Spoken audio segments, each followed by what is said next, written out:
Hello folks, great to have you join me again on Learning English Language with Uncle AY. Recall we started the series on phrase at the last video where we talked about the definition of a phrase, the type of phrase. There are 7 of them in number, and the very first one we touched on was the noun phrase, of which we also talked about the function. And I told us the last video that the function of a noun phrase can be known or determined based on the position it occupies in the sentence.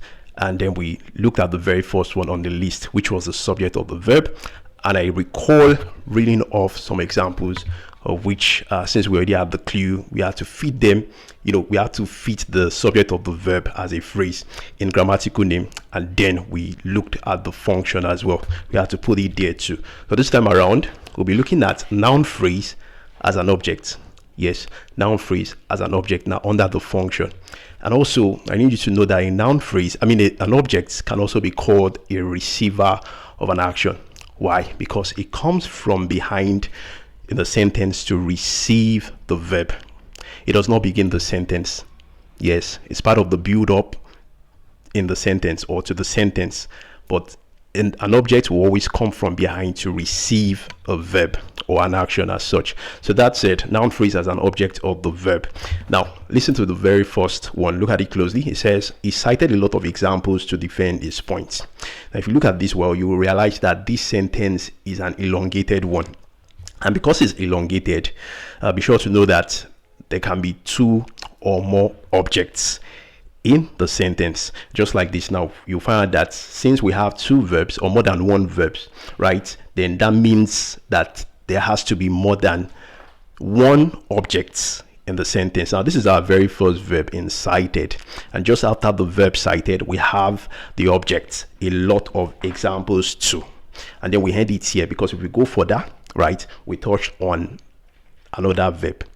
Right, and that's not the whole point of this. So we have to stop here since we are still studying phrase. So this is another verb, right? And after this verb, we have the next subject, which is what?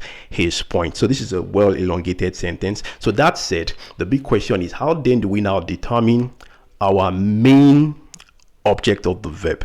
Now, the very first object we encountered here is what we'll call our direct object. So I'm going to abbreviate this. DO means direct object. Okay, so this is it right here. A direct object, while the next one or subsequent ones are called, or is called, as the case may be, the indirect objects.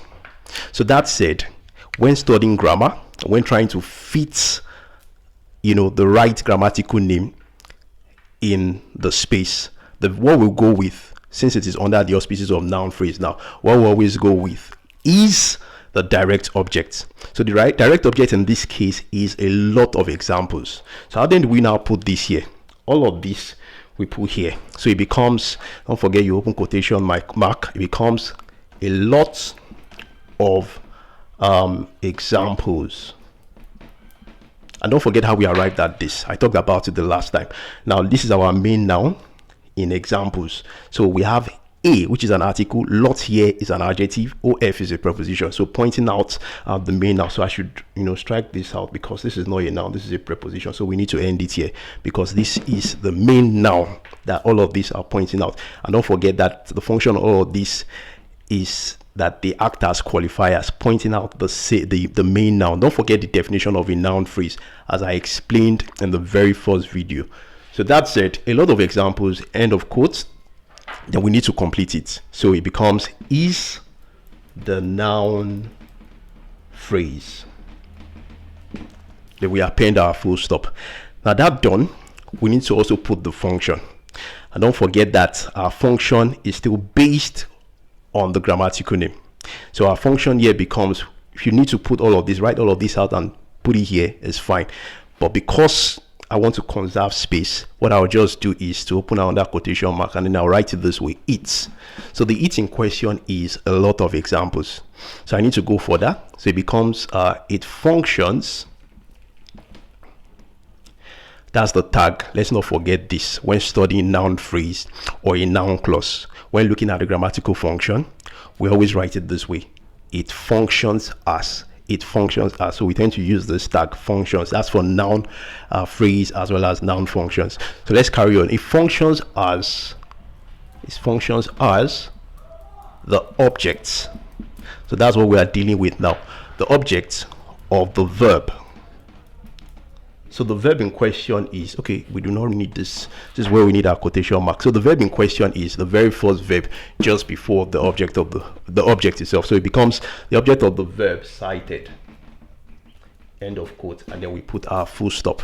Now the next one here says, I will lend the boy my pen. I will lend the boy my pen. Now if you look at this sentence very well, you realize that it has two verbs placed side by side or placed together as such. Now the very first verb here is an auxiliary verb, a modal auxiliary verb, and then the next one is a lexical verb.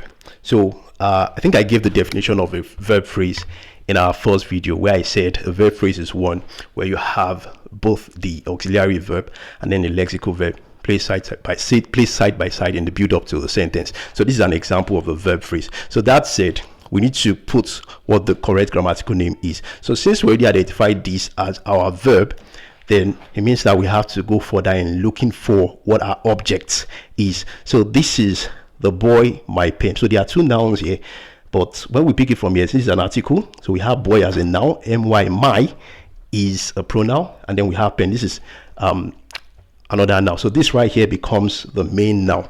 Since we have to go further, we've not encountered anything that looks like a verb. So that said, our main noun here is what? Pen. So all of these are acting as qualifiers to the main noun in pen. So the boy my pen is an object to the verb will lend. So how do we put this down in grammatical name? So it becomes open quotation, the boy my pen, end of quotes, is the noun phrase, full stop. And then the big question is, what is the function of this that we already identified here as our grammatical name, which is the boy my pen?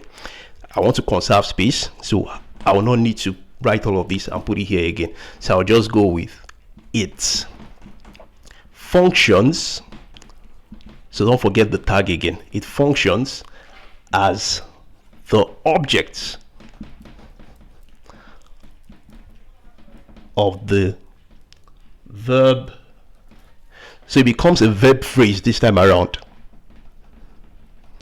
not just an ordinary verb, because we have two verbs in the sentence. The very first one is an auxiliary verb, a modal auxiliary verb in will, and then the next one is a lexical verb or a main verb. It's the same thing in lend. So put together, it becomes a verb phrase, and then the verb phrase in question is will lend, end of quote, and then full stop.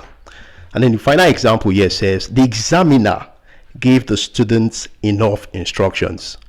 The examiner gave the students enough instructions. So if you look at this sentence very well, yes, we only have one verb in the sentence, and this is our verb. So I haven't identified this already.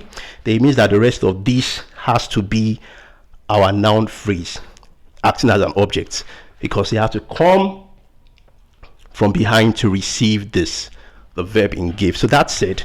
So it becomes as a grammatical name, it becomes open quotation again, the students enough instructions is the noun phrase, then full stop, end of quote here. Yeah, so that's it. The grammatical function would be the same, the student enough instructions. So I'll put it here as it functions as the objects of the verb. So what is the verb in question here? Gave.